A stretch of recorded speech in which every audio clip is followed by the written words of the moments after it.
Coming up today on News Valdosta, the death of a 3-year-old in Brooks County is raising some questions. We have an update on the Moody Airman's house that was burned. Chris Jones will tell us about the week's weather, and Xavier Hall will have a look at the latest sports. News Valdosta starts now.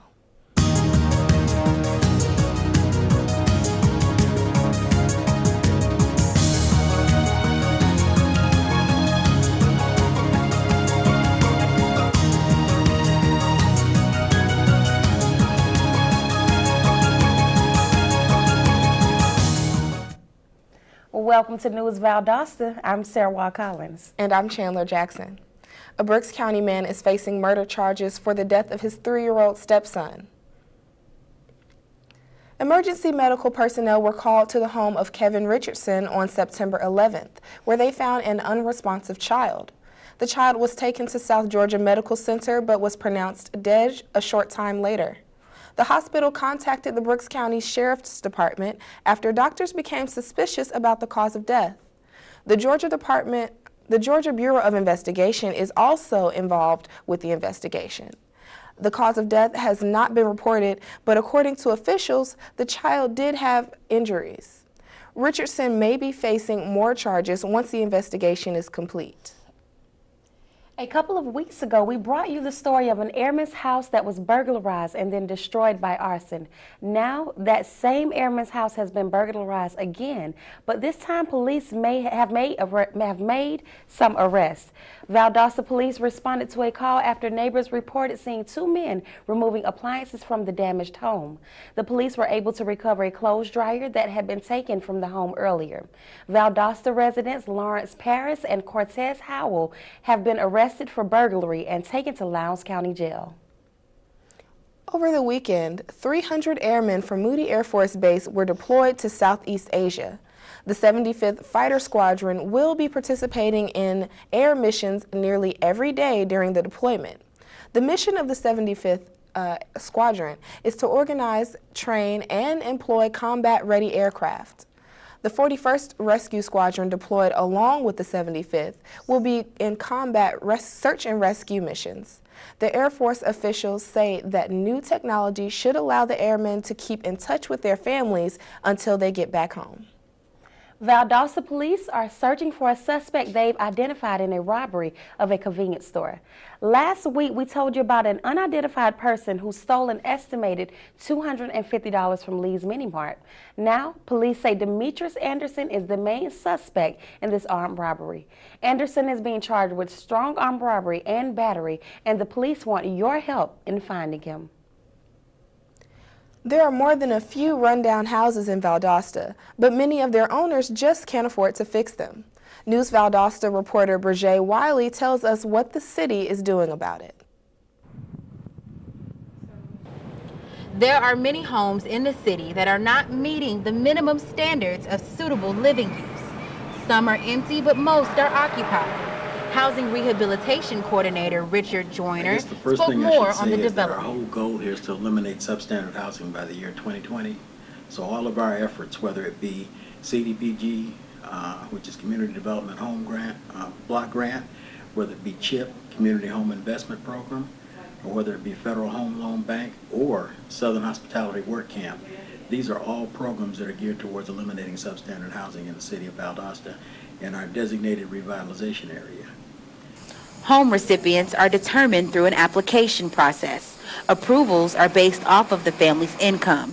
If approved, the committee must then determine if the repairs are worth 50% of the value of the home. If so, the home is demolished and a new home is built for the family. The city has high hopes in creating more than a dozen homes this year.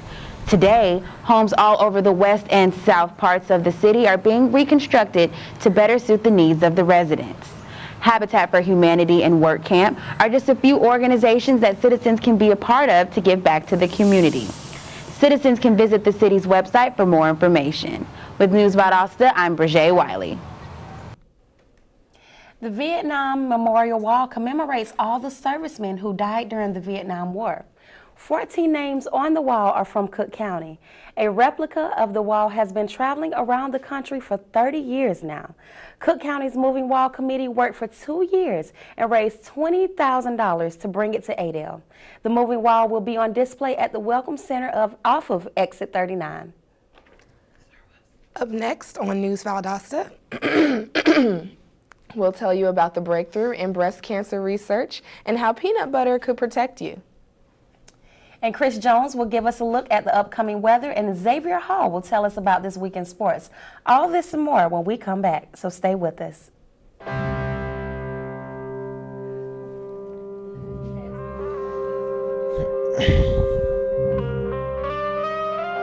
7,000 high school students drop out every school day. That's a line of desks more than 4 miles long. We can keep students in school. Visit boostup.org and take the first step. I got my MBA online at VSU. As a working mom who travels on business, I needed an MBA program that fit my schedule and allowed me to balance both my work and home life. VSU's Web MBA was perfect. I was able to spend time with my family in the evenings and then complete my assignments. My MBA is one of my greatest accomplishments. It was hard work, but I would do it again in a heartbeat. Don't wait. Start your MBA today. Welcome back to News Valdosta. Well, today's the day. That's right. Today is the first day of the renovated Youth Center at Moody Air Force Base, and it is now open to the public. The Youth Center at the Moody Air Force Base has been renovated for $7.5 million. The renovated center is twice as big and can accommodate twice as many children. Air Force non-appropriated funds paid for the renovations. The new center has dance, music and art rooms, teen lounges, a gym, and so much more. The center officially opens to the public today. Georgia is known for several things, and now something else can be added to the list, unfortunately. Georgia has been identified as one of the top 10 worst states for childhood poverty. 1 out of 3 kids in the state go hungry. According to the U.S. Census, over 56,000 kids in South Georgia don't have enough to eat. The budget won't be changed until 2015.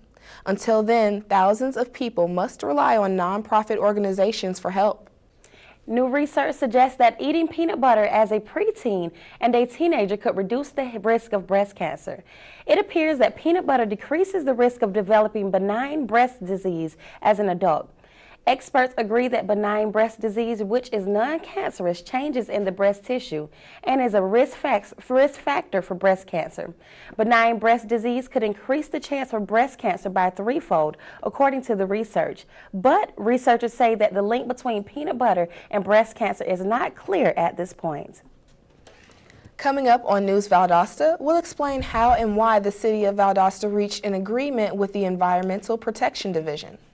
And when we come back, Chris Jones will take a look at our upcoming weather. News Valdosta will be right back. Thank you for calling your GED Pep Talk Center. All right, now, are you ready for your GED Pep Talk? Being nervous is okay. It just shows that you're serious about getting your diploma. All right, listen, we all need a little nudge sometimes. I don't function without coffee in the morning, but it is going to take more than a double mochaccino to help you here. A lot of things are scary. Heck, I'm scared of clowns. No quiero ir. Danny, no lo puedo hacer. Quiero ir. Danny, lo voy a hacer. DMC, liking your pep talk style. Just keeping it real, Debs. Just keeping it real. Louder! Louder! I'm gonna get my GED! Come on! Get your GED! Keep it down, brother. Thanks.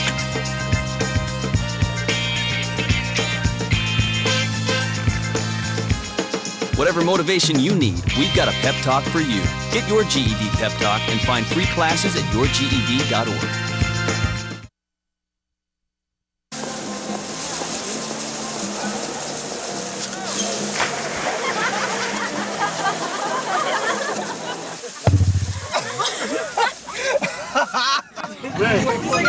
My dad's one of the producers. Bring this one.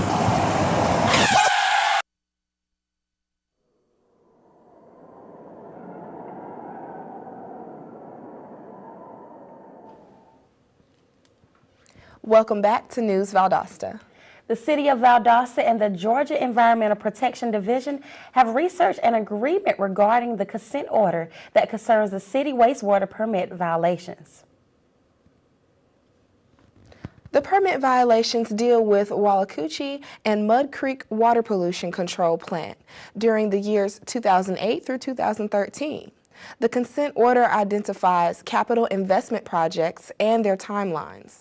The City of Valdosta has received approximately $180 million in total SPLOST proceeds over the past 25 years, during which time it has been invested nearly $170 million from all funding sources into its water and wastewater systems. The projects in the proposed order will cost the city around $55 million. We enjoyed falling temperatures over the weekend, but what about today and tomorrow? Weatherman Chris Jones is here to tell us about this week's forecast. Chris? Thanks, Chandler. We're finally seeing some relief from those late summer temperatures. The high today is expected to be only about 83 degrees. It may not seem like it, but that is one of the lowest daily high temperatures we have seen in months. There is a slight chance of an afternoon shower in the late afternoon and evening with a 30% chance of rain. The overnight low tonight will be around 63 degrees, so you may need a light jacket if you're out on a midnight stroll. Rain chances are low, and you can expect partly cloudy skies. Look for a light breeze with winds around 10 miles per hour.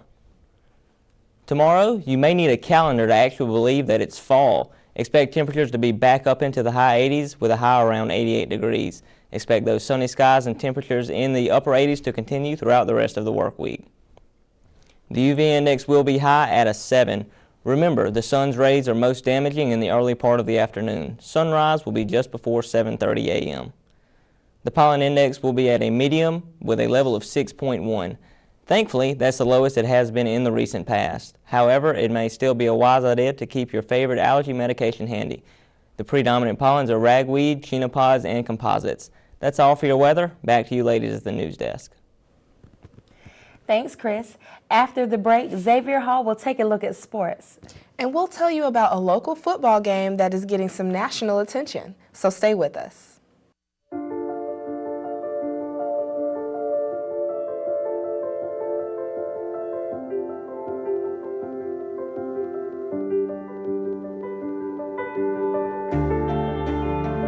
Body language. Without saying a word, it can tell you so much.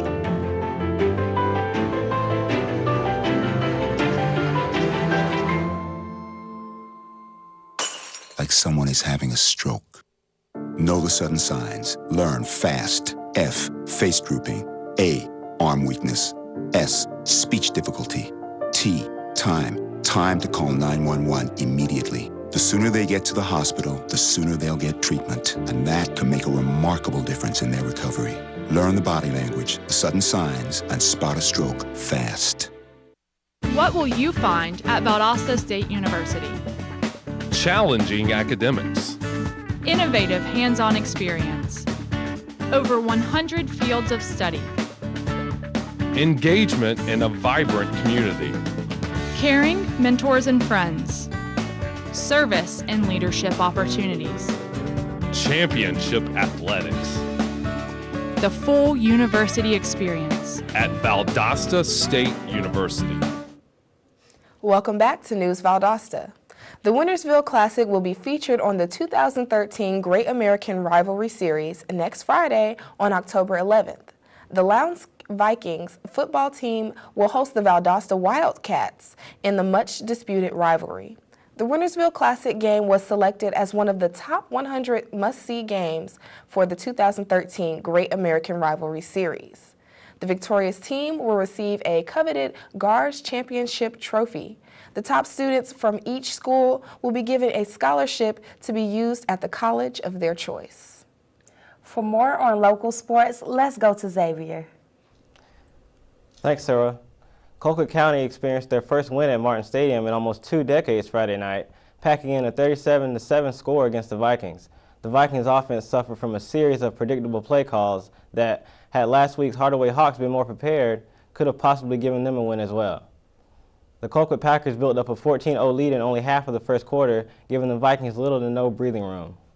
Lowndes ran the ball 20 times in the first half and only managed to gain 22 yards. Lowndes scored a touchdown 11 seconds before halftime with 81 yards compared to Colquitt's 252 yards. But Lowndes could not maintain momentum even with the Packers switching to second-string players in the third quarter. The Lowndes High softball team won both Saturday games against Camden with a 5-1 and 7-0 sweep. Viquette Crystal Easton pitched 7 innings in the first game, allowing only 7 hits while beating out 3 batters. Haley Fowler pitched 7 innings in the second game and struck out 6 base runners out of 8. Coach Stuart Thomas was excited about the team's improvements, but admitted that the Viquettes have work to do on defense. The Brooks County Trojans faced Early County on Friday and gained a 13-6 win, giving them 2 wins since they lost to the Wildcats 3 weeks ago. Even though they were behind 6-0 at halftime with little yards gained against Early County, they managed to lead 7 when running back Malcolm Parrish ran for a 50-yard touchdown that turned the tide of the game. This week, the Trojans will face off against the Thomasville Bulldogs.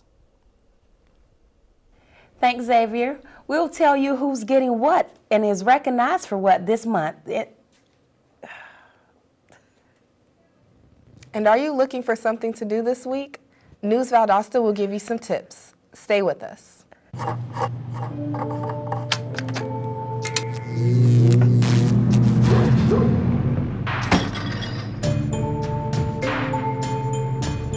Traditional light bulbs actually generate 9 times more heat than light. Switch to Energy Star light bulbs, and you'll realize just how much cash you were really burning through. Saving energy saves you money. Learn more at EnergySavers.gov.